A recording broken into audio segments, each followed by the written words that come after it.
আজ কিন্তু সম্পূর্ণ অন্য অবস্থা। মা কিন্তু দক্ষিণেশ্বরে বেড়াতে যাননি, কদিনের তীর্থ ভ্রমণও সেটা নয়। দিদি, আজ যদি মা ছোটর দখলদারিতে থাকেও, তবুও মায়ের কিছু ভাগ আপনি পাবেনই, ও না দিয়ে যেতে পারবে না। আজ যদি মায়ের সমস্ত স্নেহ, সব নির্ভরতা, আশীর্বাদ বড়বাবুর ওপর ঠাঁই নেয়, তবুও এই মথুরা মোহন ও ঘরের সেজবাবুকে একবার অন্তত মার মনে পড়বেই। আর কিন্তু সে সুযোগ নেই। মাকে এমন একজন টেনেছেন যিনি খণ্ডে বিশ্বাস করেন না, অখণ্ড মাকে তিনি টেনেছেন। মথুর, কি বলছো তুমি? হ্যাঁ, মায়ের পূর্ণ গ্রাস হয়ে গেছে। আপনি কি করলেন গো কৃষ্ণকিশোর বাবু? রানীমাকে আত্মার জিজ্ঞাসায় ঠেলে দিলেন? আমি তো দিতে চাইনি ঠাকুর, তবে উনিই গো ধরলেন। ভারী মুশকিল হলো গো। তারপর তার কি সে কান্না আর ছটপটানি? আসলে ওনার মধ্যে দেবীভাব বড় বেশি। আর পাঁচটা বড়লোক গিন্নির মতো তো তিনি নন। সে আমি জানি, নইলে আজ মন্দিরে রয়ে গেলাম এমনি এমনি। রানীমায়ের ব্যাকুলতা দেখে আজ আর এরেদাই ফিরে যেতে মন চাইল না। সে আপনি ভালোই করেছেন। অনেক কাল হলো আপনার সাথে দেখা সাক্ষাৎ হয়নি। আজ বরং সারা দিন ধরে আপনার কাছে আধ্যাত্ম কথা শুনবো। এই ভালো বলেছো ঠাকুর। আমার কাছে আধ্যাত্ম শোনার থাকে, তুমি কি আর আছো? সে কি গো, আমার কি থাক পড়ে গেছে নাকি? বাবা, এ দেখছি তোমার নতুন গুণ হয়েছে, বিনয় করতে শিখেছো। তোমার তখন নাম যশ চারিদিকে। দুবেলাই তো শুনি রানীমায়ের মন্দিরের ছোট ভট্টাচ সে এক দুর্লভ সাধক। তুমি নাকি এখানে দেবলীলাও শুরু করেছো। হ্যাঁ গো ঠাকুর, সত্যি কি তাই? দেবলীলা কিনা জানি না, তবে যে আমার ইহলীলা সাঙ্গ হবার জবা সেইটুকু বুঝি। কেন গো? আর কেন গো, মায়ের ডাক যখন আসে তখন জ্বালায় জ্বলে পড়ে মরতে থাকি।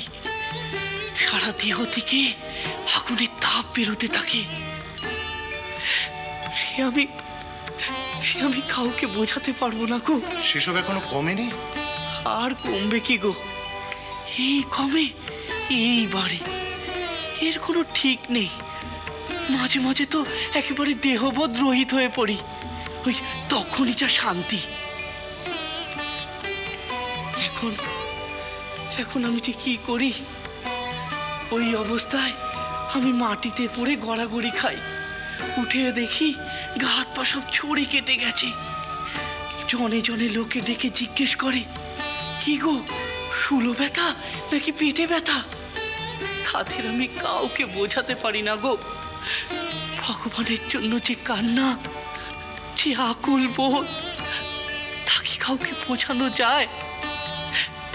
বলুন, বোঝানো যায় না। লোকে মাক ছেলের জন্য ঘটি ঘটি চোখের জল ফেলে, টাকা পয়সার জন্য কেঁদে কেটে ভাসায়।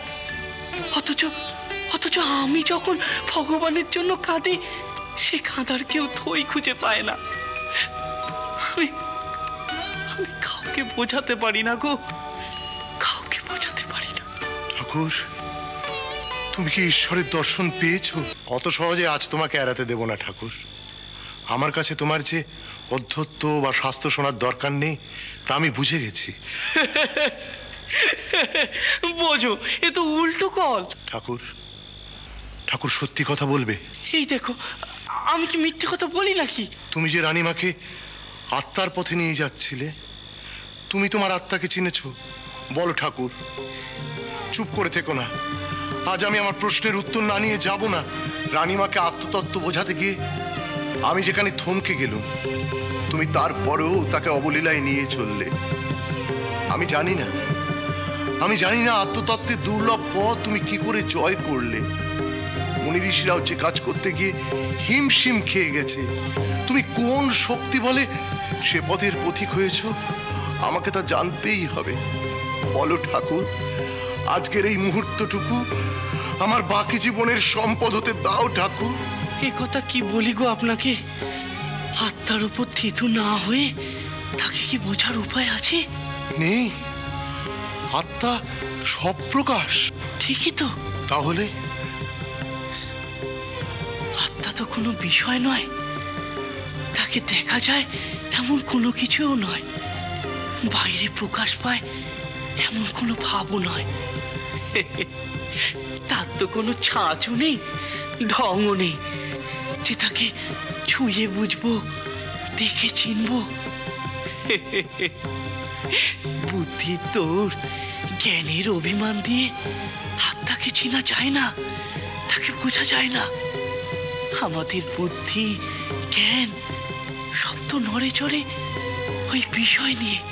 সেই জন্যই শাস্ত্র বলেছে, বিষয় জ্ঞান যেমন করে হয় আত্মজ্ঞান তেমন করে হয় না। ঠিকই তো গো, আত্মবস্তু হচ্ছে নিজ প্রকাশ। ওই যে বললেন না সব প্রকাশ, তাই ওতেই ঠাঁই নিতে হবে। তবেই তার প্রকাশের সাথে সাথে নিজের প্রকাশ হবে, তাকে চেনা যাবে, জানা যাবে, নইলে নয়। এ বড় কঠিন যজ্ঞ, বড় কঠিন যোগ। সেই জন্যই তো আমি রানীমাকে ওই পথে ঠেলে একটু ছুঁয়ে দিলুম, যাতে আর ওই পথে আর পা না বাড়ান। রানীমা বুঝেছেন আত্মাকে চিনতে চাইবার, বুঝতে চাইবার ঠেলা। সাত্বিক মানুষ তো, তাই একটুতেই পৌঁছে গিয়েছিলেন। রানীমা বুঝেছেন আত্মাকে চিনতে চাইবার, বুঝতে চাইবার ঠেলা। সাত্বিক মানুষ তো, তাই একটুতেই পৌঁছে গিয়েছিলেন।